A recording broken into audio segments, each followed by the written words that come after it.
Hello, friends. This is another episode of the program Empire of Lies, in which we discuss manipulation and disinformation in the Russian media. A merry winter and a paper tiger, how Russian TV sells fear and hopelessness. Skabeeva once again paints a picture of impending horror for the viewer.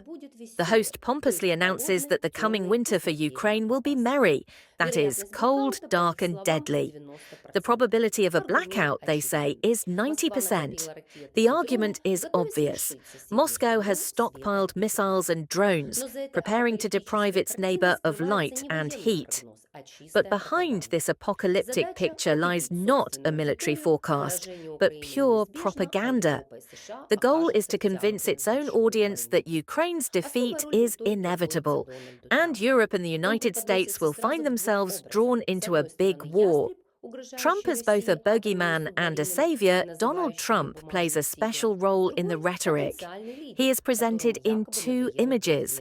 On the one hand, a hawk threatening Russia with nuclear submarines and calling it a paper tiger. On the other, a potential leader supposedly tired of being a peacemaker. Television constructs a simple narrative. Trump is tired of feeding carrots, he's pulled out the stick, and is now ready to finally put Moscow in its place.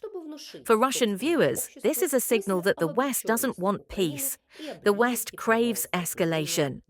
For Western readers, something else is obvious.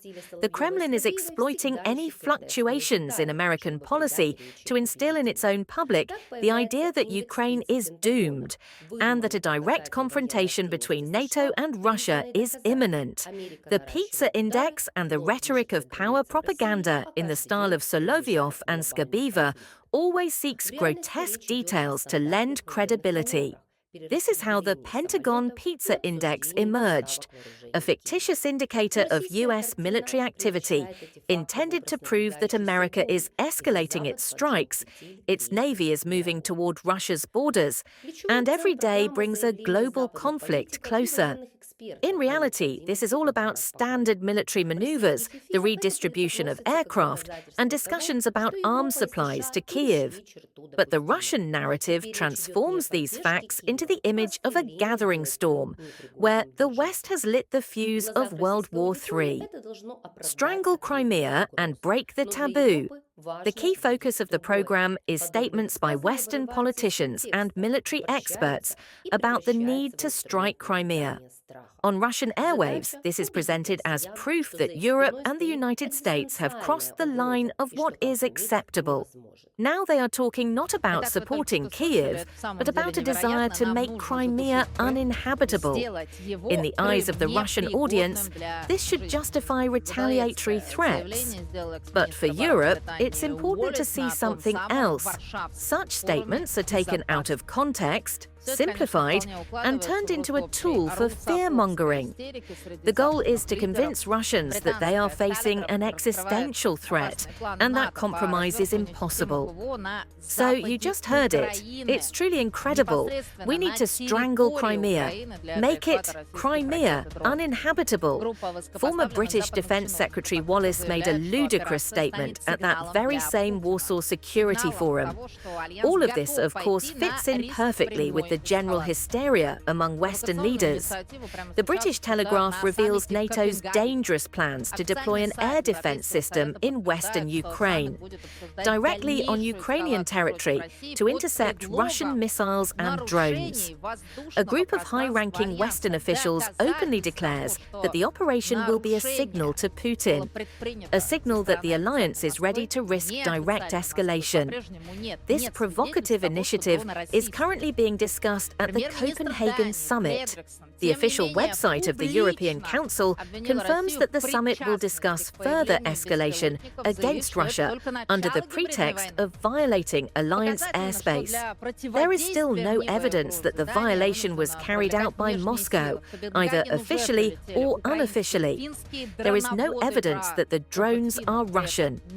Danish Prime Minister Frederiksen, however, publicly accused Russia of involvement in the drones, declaring that this is only the beginning of a hybrid war. It is significant that Denmark is forced to engage external forces To counter this imaginary threat, Ukrainian and Finnish drone operators have already arrived in Copenhagen. Nothing is known about the Finns' experience. Berlin has also been called in to ensure security for the summit itself. A German frigate is moored in Copenhagen port. France and Germany have also deployed additional air defense forces. Europe as a propaganda target. Particular attention is paid to Denmark. The broadcasts talk about spy drones and how Copenhagen has supposedly become a new front in a hybrid war. Facts, temporary flight suspensions and discussions about counter-drone defense are presented as proof that NATO has already entered into direct confrontation with Moscow.